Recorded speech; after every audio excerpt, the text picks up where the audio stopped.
నమస్తే. This is శౌర్య. ఎవరమైనా general గాను దేవుడికి మొక్కుకునేటప్పుడు, లేదు ఏదైనా ఒక మంచి కార్యం కోసమైనా సరే, అందరూ బాగుండాలి, అందులో నేను ఉండాలి అని అనుకుంటూ ఉంటాం. కానీ అందరూ నాశనం అయిపోతారు, అందులో నేను ఉండకూడదు అనే వాళ్ళల్లో ఒకే ఒక్క వ్యక్తి వేణుస్వామి. ఎందుకు ఇది చెప్పుకుంటున్నాం అంటే, ఇప్పుడు తమిళనాడుకి సంబంధించిన రాజకీయాల విషయంలోని అసలు సంబంధమే లేదు అని వాదిస్తున్నా కూడా త్రిష పేరుని పదే పదే తీస్తూ ఉన్నారు రాజకీయాలకి ముఖ్యంగాను. త్రిష పేరుని తీస్తూ ఉన్నారు. సో వీళ్ళల్లోన ఇప్పుడు వేణుస్వామి చెప్తున్నది ఏంటంటే, త్రిష వలనే అసలు విజయ్ లైఫ్ మొత్తం మారిపోయింది. పెళ్లి గాని, సినీ రంగంలో గాని అన్నింటిలో కూడా అంటే సినిమాలు ఆపేశారు. అలాగే పెళ్లి కూడా ఆయన సంసార జీవితం కూడా నాశనం అయిపోవడానికి, అలాగే ఇప్పుడు రాజకీయాల్లో వచ్చినా కూడా ముఖ్యమంత్రిగా ఇంకా పదవి చేపట్టకుండా ఉండడానికి, ఒకవేళ వచ్చినా కూడా అది ఉండకుండా ఉండడానికి అన్నింటికీ త్రిషాయే కారణం అని అంటూ ఉన్నాడు. మరి అన్ని నెగిటివే చెప్పి ఈయన్ని ఎందుకు ఎలా యాక్సెప్ట్ చేస్తున్నారు ప్రజలు అనేది ఇప్పుడు క్వశ్చన్. సో అదైతే ఒకసారి మాట్లాడదాం. మనతో పాటు సోషల్ యాక్టివిస్ట్ కృష్ణకుమారి గారు. నమస్తే మ్యామ్. మ్యామ్ వేణుస్వామి అసలు ఏం మళ్ళీ అంటే ఎలా వస్తాడంటే ఆయన కరెక్ట్ గా కాంట్రవర్సీతో వచ్చి మెయిన్ ఫిమేల్ ఓరియంటెడ్ కేసెస్ ని ఆయన మెయిన్ వాటిని టార్గెట్ గా తీసుకుంటూ ఉంటాడు. ఇన్ని రోజులు అసలు రాలేదంట ఇంకా ఇంకా అని అనుకుంటూనే ఉన్నారు అందరూను. పిడుగుపడినట్టు పడ్డాడు ఇప్పుడు. మీరేమంటారు అసలు ఆయన గురించి? ఇప్పుడు ఈ సమాజం నుంచి ఈ వేణు అనబడే ఒక వ్యక్తికి వచ్చిన ఏమంటారు గుర్తింపు ఉంది చూసారా? అమాయక జనాలు, ఆతృతతో ఉన్న జనాలు, అలాగే మాకు మంచి జరగాలి జరగాలి అనే ఒక ఉబలాట పడే ఒక జనాలు అతన్ని ఒక పెద్దవాడిని చేసినాయి. అంటే దీని అర్థం ఏంటంటే, చాలా మంది వ్యక్తుల దురాశ అతనికి వరమైంది. అసలు వీళ్ళకి దురాశ ఉండబట్టే కదా అక్కడ దాకా వెళ్తారు. అసలు ఎవరి జాతకం ఎవరికి తెలియదండి? మీ జాతకం మీకు తెలీదా? ఎందుకు తెలియదు? నా జాతకం నాకు బాగా తెలుసు. తప్పు చేస్తే శిక్ష పడుతుందని నాకు తెలుసు. కష్టపడితే డబ్బులు వస్తాయని తెలుసు. అనుకోకుండా కూడా ఒక్కొక్కసారి కష్టాలు వస్తాయని తెలుసు. అప్పుడు నిబ్బరంగా ఉండి నిభాయించుకుని ఆ సమస్యలకు వ్యతిరేకంగా పోరాడితే సమస్య పక్కన పరిష్కారం కూడా ఉంటుందని కూడా తెలుసు. సరే, ఇవన్నీ తెలియని వాళ్ళకో, దురాశ ఉన్న వాళ్ళకో, లేకపోతే పాపాలు చేసి ఎలా నిష్కృతి పొందాలి అనుకునే వాళ్ళే జ్యోతిష్యుల చుట్టూ తిరుగుతూ ఉంటారు. సరే, ఈయన దగ్గరికి వాళ్ళందరూ వచ్చారు, ఈయన ఆఫీస్కి వాళ్ళు వచ్చారు. వస్తే ఈయన జ్యోతిష్యం చెప్పాడు. అది ఫలించిందా లేదా వేరే విషయం. అది ఒక ప్యూర్ వ్యాపారం. అవును, ఇది వ్యాపారం అంతే, ఇంకా రెండో మాటలేదు. ఈ వ్యాపారం నువ్వు చేసుకో. ఎవరన్నా ఒకరికి బాగా మండితే డబ్బులు బాగా ఎక్కువ ఇచ్చి వాళ్ళకి అనుకున్నది జరగకపోతే నిన్ను మెత్తగా దంతే అప్పుడు నీకు తెలిసి వస్తుంది, అది వేరే విషయం. ఇన్ని సంవత్సరాలైనా అది జరగట్లేదు అని అంటున్నారు. ఏమో ఎవరికి తెలుసు, ఎవరికి తెలుసు? చీకటి కొట్లోదంతే మన అందరికి చెప్తాడా వేణుస్వామి వచ్చి? అంటారు. ఈ మధ్య బాగా తగ్గిపోయాడు మేడం. మీరు అన్నట్టు ఇలాంటి రౌండ్ ఏమైనా పడిందా? ఏదైనా జరిగి ఉండొచ్చు. ఆ మధ్య నాకు అక్కడ ఆ గుళ్ళో ఏదో చాలా కామాఖ్య దేవాలయంలో నాకు మంచి ఇది ఉంటది అది ఉంటది అని చెప్పుకున్నాడు. చెప్పుకుంటే అక్కడ పూజారులు ఎవడరా నువ్వు వెళ్ళి అవతలకి అని తోసి పారేశారు. తోసేశారు. ఈయన అక్కడ కూడా పూజలు చేసేది అసలు కామాఖ్య దేవి దగ్గర చేయుడు పూజలు, అమ్మవారి దగ్గర చేయుడు పూజలు.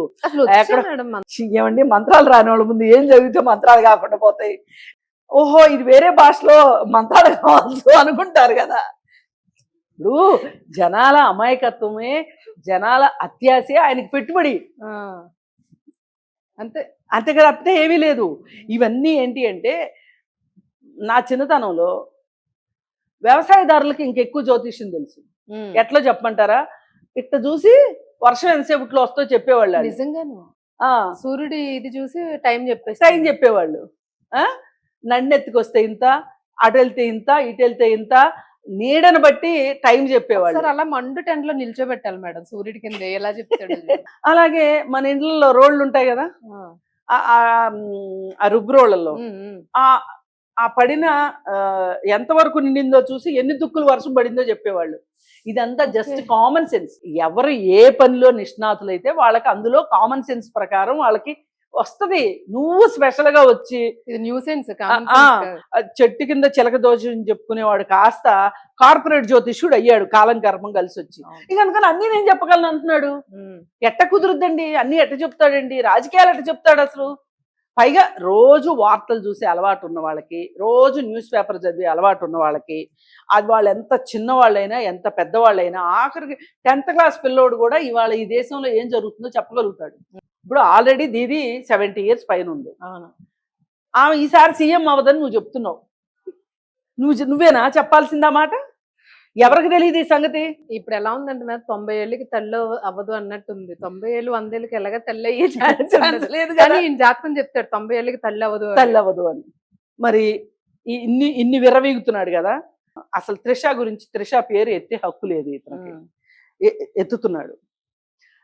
అసలు అది ఏదన్నా ఒక కేసు, మహిళ ఆత్మగౌరవానికి సంబంధించిన విషయము అనే ఒక మాటతోటి ఇతని మీద నిర్భయ కేసు పెట్టొచ్చు, తెలుసా అండి? అవునా? ఓకే. అవుట్రేజింగ్ ఆఫ్ మోడెస్టీ అంటే ఏంటండి? ఆత్మాభిమానానికి దెబ్బ తగిలే విధంగా మాట్లాడినా, చేతలు చేసినా, ఎక్కడన్నా రాసినా నిర్భయ కేసు పెట్టొచ్చు. పెట్టాలండి అసలు అతని మీద కేసు. పెడితే గానీ, ఆ నోటికి తాళం పడితే గానీ, అంటే ఏదైనా ఒక గట్టి ట్రీట్మెంట్ జరిగితే గానీ బుద్ధి రాదు. అదే అందరూ విడిపోతారు అంటాడు ఎప్పుడు, వాళ్ళు చచ్చిపోతారు వీళ్ళు చచ్చిపోతారు, విడిపోతారు, తాళి కడుతుంటే తెగిపోద్ది అంటాడు ఎప్పుడు చూసినా. ఇప్పుడు తమిళనాడులో 1000 జన్మలెత్తినా నువ్వు ఒక పార్టీ పెట్టడం గానీ, నువ్వు ఆ విధంగా గెలవటం గానీ చేయలేవు. వేణుస్వామి విజయ్ ఆ పని చేసి చూపించాడు.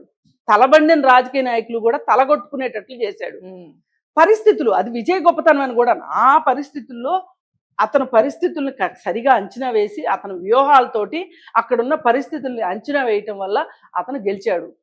మేబీ అతను కూడా అనుకోలేదేమో ఇంతటి విజయం వస్తుందని, కానీ వచ్చింది కదా. వచ్చిన తర్వాత నువ్వెవడవి? నెల కూడా ఉండదు, మేబీ 6 నెలలు కూడా ఉండకపోవచ్చు, కూలిపోవచ్చు. రాష్ట్రపతి పరిపాలన నువ్వు పుట్టిందే ఇందుక? శుభం బలకమ్మ పెళ్లి కూతురా అంటే పెళ్లి కొడుకు సచ్చినోడు ఎక్కడున్నాడు అన్నట్టుంది ఇది. ఎప్పుడు ఒకటే మేడం ఇలా మాట్లాడతాం. అసలు త్రిష పేరు ఎత్తటం, పైగా ఇలాంటి వాడు వాగుతున్నాడు, పిచ్చి వాగుడు అని చెప్పి ఎవరో ఖండించకపోవడం ఇది ఇంకా చిత్రం అయిపోయింది. కొన్ని న్యూస్ ఛానల్స్ లో కూడా, శాటిలైట్ ఛానల్స్ లో కూడా ఇక త్రిష చక్రం తిప్పబోతుంది ఢిల్లీలో. ఆమెకి రాజ్యసభ ఇస్తారేమో. ఇప్పుడు త్రిష త్రిచూరులో పోటీ చేయాలనుకుంది. వీసేకి వాళ్ళు ఆ సీటే అడిగి ఆమె ఆశల మీద నిప్పులు పోశారు. మొత్తానికి ఆవిడ్ని మటుకు లైన్ క్లియర్ చేశారు. ఇక ఆమె ఢిల్లీనే వెళ్తుంది. వెళ్ళి త్రిష బీజేపీలో చేరుద్ది. త్రిష అమిత్ షా, త్రిష అమిత్ షా ఈ ప్రాసలతోటి. అవును, షాక్ అని ఒకరు పెట్టారు. ఇవన్నీ దరిద్రం అండి.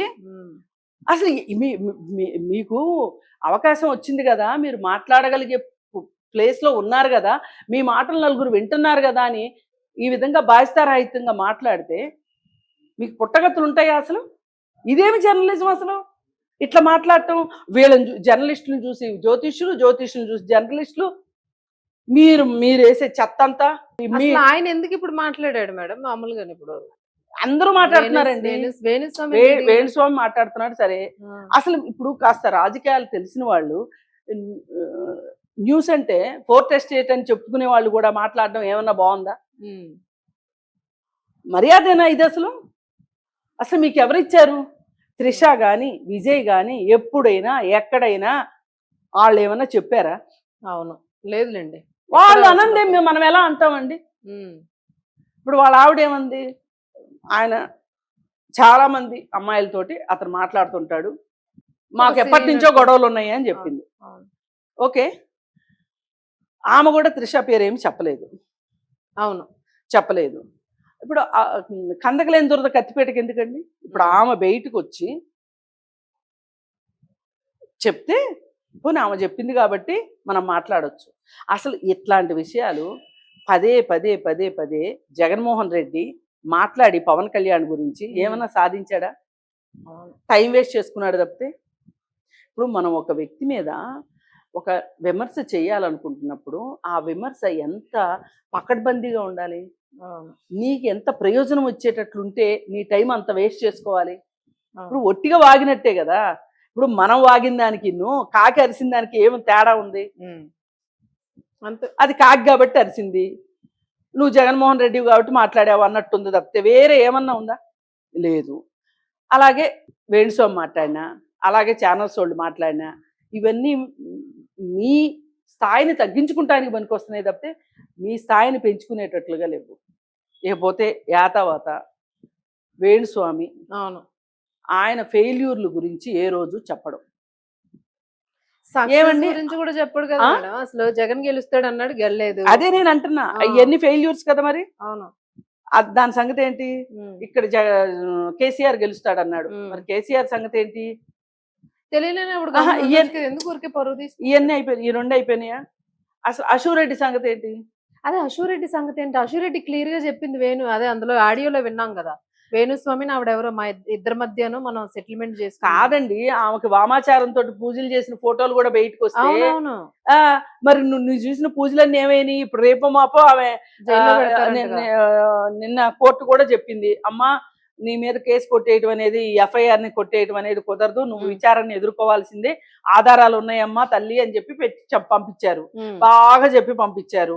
ఆమెని వాళ్ళ అమ్మని ఇద్దరిని ప్రాసిక్యూట్ చేయమని చెప్పి మేడం ఇప్పుడు ఈ కేసులో వేణుస్వామిని ఏమైనా లాగుతారంటారు? ఎందుకంటే ఆవిడ అమ్మాయి ఆడియోలో మాట్లాడింది కదా, ఈయన పిలుస్తారంటారా విచారణకి? ఏమో, సాక్షిగా పిలిస్తే పిలవచ్చు, అది వేరే విషయం. నీకేం సంబంధం? కానీ నేను అనేది ఏంటంటే, నువ్వు ఇంత గొప్ప జ్యోతిష్యుడు కదా, నీకు ఇన్ని మంచి ప్రెడిక్షన్స్ ఉన్నాయి కదా, అశూరెడ్డి జీవితంలో ఇలా జరగబోతుందని నువ్వు ఎందుకు చెప్పలేకపోయావు? అవును. ఏ ఒక్కళ్ళ జీవితంలోనైనా నేను ఇలా చెప్తే ఇలా జరిగింది అని ఎవరి గురించైనా నువ్వు చెప్పావా? ఎవరైనా కాస్త లోలో ఉన్నప్పుడు, కాస్త స్ట్రెస్లో ఉన్నప్పుడు, ఏదన్నా ఒక డిప్రెషన్లో ఉన్నప్పుడు నీ దగ్గరికి వచ్చి పూజ చేయించుకున్నంత మాత్రాన నీ పూజల వల్లే వాళ్ళకి తర్వాత వాళ్ళు బాగుంటే నా పూజలే మహిమ అని అనటము అనేది అంతకంటే దివాళా కోరుతనం ఇంకొకటి లేదు. అసలు అదే రష్మిక పూజ చేసాడు, అదే రష్మిక విడిపోద్దని చెప్తున్నాడు. మరి దేనికి పూజ చేసినట్టు? బాగానే డబ్బులు అసలు ఎంత తీసుకుంటాడో తెలియదు కానీ ఏంటండి, జస్ట్ అపాయింట్మెంట్కి 10,000, జస్ట్ ఏదైనా ఒక చిన్న పూజ చేస్తే 10,000, 50,000. ఇక సెలబ్రిటీల దగ్గర అయితే 5 లక్షలు 10 లక్షలు గుంజుతాడు. నా దృష్టిలో ఎలా నమ్ముతున్నారు? అసలు నా దృష్టిలో దొరికిన వాడు దొంగ, దొరకని వాడు దొరే కదా. అప్పుడు వాడు ఎవడండి, ఒకడు అఘోరి అని వచ్చాడు. మనం చాలా సీరియస్ గా అఘోరి లేదు ఏమీ లేదు, ట్రాన్స్జెండరు ఎలియాస్ ప్రియానో ఏదో శ్రీనివాస్ అని చెప్పాము, అవతారం ఎత్తాడని చెప్పాం కదా. అతనికి ఇతనికి ఏంటి తేడా చెప్పండి? అవును, వాడు దొరికాడు, ఈయన దొరకలే, అంతే తేడా నా దృష్టిలో. వీళ్ళందరూ ఏంటంటే ప్రజల బలహీనతల్ని ఆసరాగా తీసుకుని డబ్బు సంపాదించడం తప్పితే వీళ్ళకి వేరే ఏమీ పుణ్యానికి పోషిస్తున్నట్టే ప్రజల అమాయకత్వం మీద పడి బతుకుతున్నారు జలగల్లాగా. అందుకని ఏది ఏమైనా సరే అసలు వేణుస్వామి అనే ఒక వ్యక్తి నోరు మూయించాలని చెప్పి పోయినసారి కూడా కేసు పెట్టారు. ఎవరు? నాగ చైతన్య పెళ్లి విషయంలో మాట్లాడినప్పుడు. అయితే అప్పుడు వెళ్ళి చెంపలు ఆ చెంప ఈ చెంప వాయించుకుని, ఆయన చెంపలు ఆయనే వాయించుకుని సారీ చెప్పి వచ్చాడు. అసలు ముందు మహిళా కమిషన్ నోటీస్ ఇస్తే ఆ మహిళా కమిషన్కి నన్ను పిలిచే శక్తి ఉందా అని కోతలు కోసాడు. కోతలు కోస్తే కాదు బాబు వెళ్ళాల్సిందే అన్నారు. వెళ్ళాడు చచ్చినట్టు, వెళ్ళి సారీ చెప్పి వచ్చాడు. నేను ఎప్పుడు ఇట్లాంటివి మాట్లాడను అన్నాడు. మళ్ళీ మొదలు పెట్టాడు. అవును, మళ్ళీ మొదలు పెట్టాడు. ఇది నాకు చూస్తే ఏం గుర్తొస్తుందంటే, దాలిగుంట్లో కుక్కలాగా అది రాత్రి అయ్యేసరికి పడుకుంటది, పొద్దున్నే లేచి దులుపుకుని నేను ఇంకొకసారి వెళ్ళనంటది. మళ్ళీ ఈవినింగ్ అయ్యేసరికి దాలిగుంట్లో పడుకుంటది, మళ్ళీ పొద్దున్నే లేచి దులుపుకుంటది. వేణుస్వామి పరిస్థితి అలా ఉంది తప్పితే వేరేగా ఏమీ లేదు. అసలు అన్నిటికన్నా నాకు బాధాకరం వేస్తుంది ఏంటంటే, వ్యక్తిగత జీవితంలోకి వచ్చేసి మాట్లాడుతున్నాడు. పైగా వాళ్ళు పూజలు చేయించుకున్నారు అనుకోండి, అసలు ఆ ఫోటోలు ఎలా బయటకు వస్తున్నాయండి? నాకు అర్థం కావట్లేదు. నిజమే మేడం, నేను అదే, నాకు కూడా చాలా సార్లు డౌట్. అంటే అసలు వ్యక్తిగత గోప్యత అనేది ఉండదా? అసలు ఫొటోస్ విడుదల చేయడం ఏంటి? ఎలా వస్తాయి? ఆయన పెడితేనే కదా వస్తాయి, వాళ్ళకి వీళ్ళకి పంపితేనే. ఎలా వస్తుంది మరి? అంటే అడ్వర్టైజ్మెంట్ ఇదంతా. నేను వీళ్ళందరికీ నేను ఎంత పెద్ద పెద్ద సెలబ్రిటీలు చేస్తున్నాను అని అంటే బిజినెస్ వస్తుంది, బిజినెస్ అవుతుంది. మరి వీళ్ళు ఎలా ఒప్పుకుంటున్నారు? అసలు విడుదల అతని దగ్గర మహిమలు ఉన్నాయనే కదా, అతను కోపం వచ్చేటట్టు మాట్లాడుతూ ఏం చెప్పిస్తాడు అని కదా. మేడం సేమ్ ఇదే మీరంటే గుర్తొచ్చింది.